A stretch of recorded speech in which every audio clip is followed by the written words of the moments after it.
Be advised that the views and opinions of the hosts and guests do not reflect those of the station.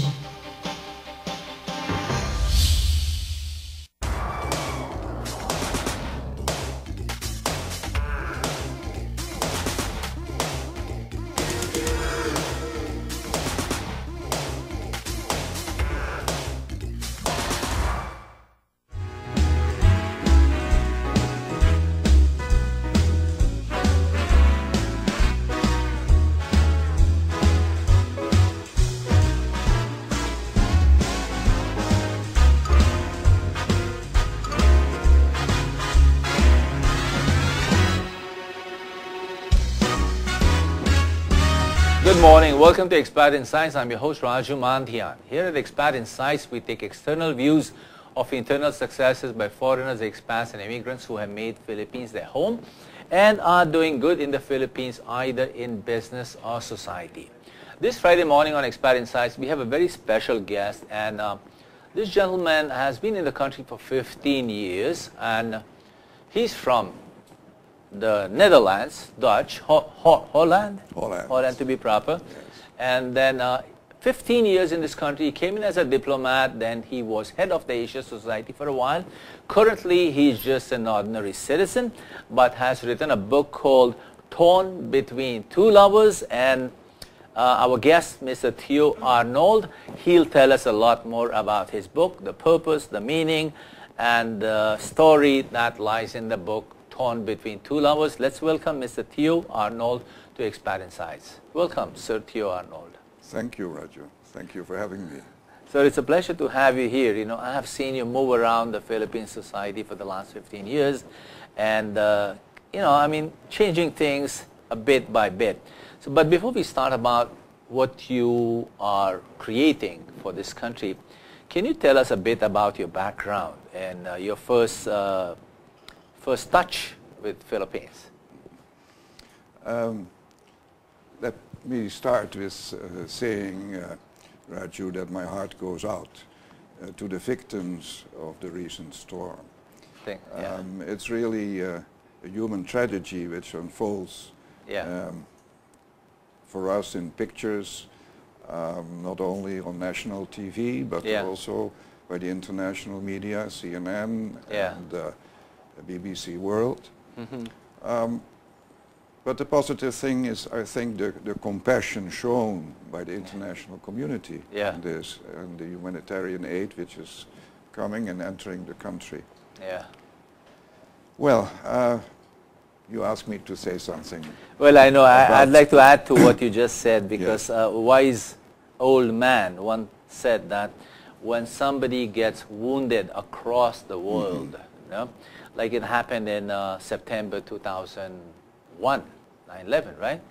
And somebody gets wounded way across the world, but people bleed and cry on the other side of the world.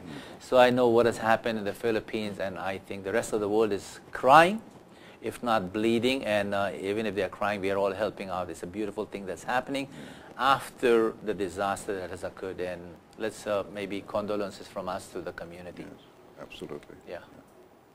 So about you, sir, in this country, your first journey into this beautiful 7,107 islands. Yes. Well, I came here as an ambassador in 1998. It was a cross-posting from Malaysia, where I was ambassador for 5 years. And I presented my credential to President Estrada, and I retired in 2003 and bid farewell to President GMA. And I have been living happily afterwards in this country. So just 5 years of diplomat life in this country. Yes, yes, indeed. And with post that you were heading the Asia Society for a certain period. Yeah, I first, after about 3-4 months of being retired, I got restless. It's nice for a while to have a long vacation. You want to do something. Being an ambassador is a very busy job. Demanding. Yes. Yeah, very demanding, and 24 hours and 7 days a week, actually. So you're used into that rhythm and doing nothing. I didn't like it. So first I joined the Wallace Business Forum. Yeah. And I knew Peter Wallace well from my days as an ambassador. I'm an economist by profession, and so I'm interested in his analysis about the economy. So I joined them for 2 years, and thereafter I was asked to become the executive director of the Asia Society Philippine Foundation, which I did for 2 years. And thereafter I decided to spend my time on painting. And then after 2 years my wife suggested that we had to be more active. And so she started a magazine, Bravo Filipino, which is now in its 3rd year. Yeah. And I started a foundation, the GAV, Talent Unlimited Foundation. GAV? Yes. People ask, what does it stand for? Yeah. Actually, when we tried to register the Talent Unlimited Foundation, it was not accepted as a title for as a name for the foundation. So on the spot we had to put something. Oh. And so GAV just came out. Just GAV came out. It's probably connected to another world or something. So that's how the foundation started. The foundation is aimed at helping poor art students, talented students in the arts. Oh, okay. So that's that's what you're busy in with. short what I'm doing. And then 2 years ago I decided to write a novel. Yeah. Torn between two lovers. Yeah.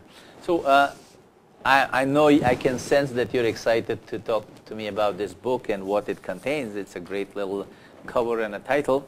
Let me ask you 2 things before we progress. Number one is, I've had Dutch people on this chair. One of them is a gentleman called Stuart de Boer.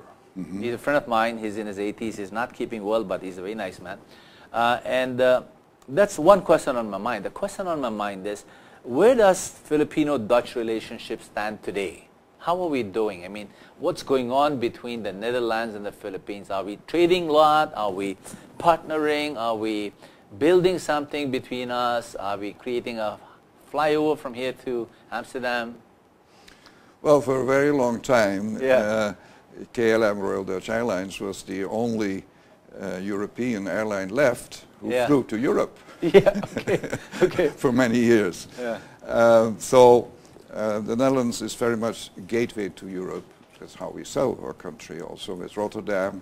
Yeah. Exports are often going directly to Rotterdam, and from Rotterdam they are distributed over Europe. Oh, it's a great trade hub. Yeah, it's a great trade hub.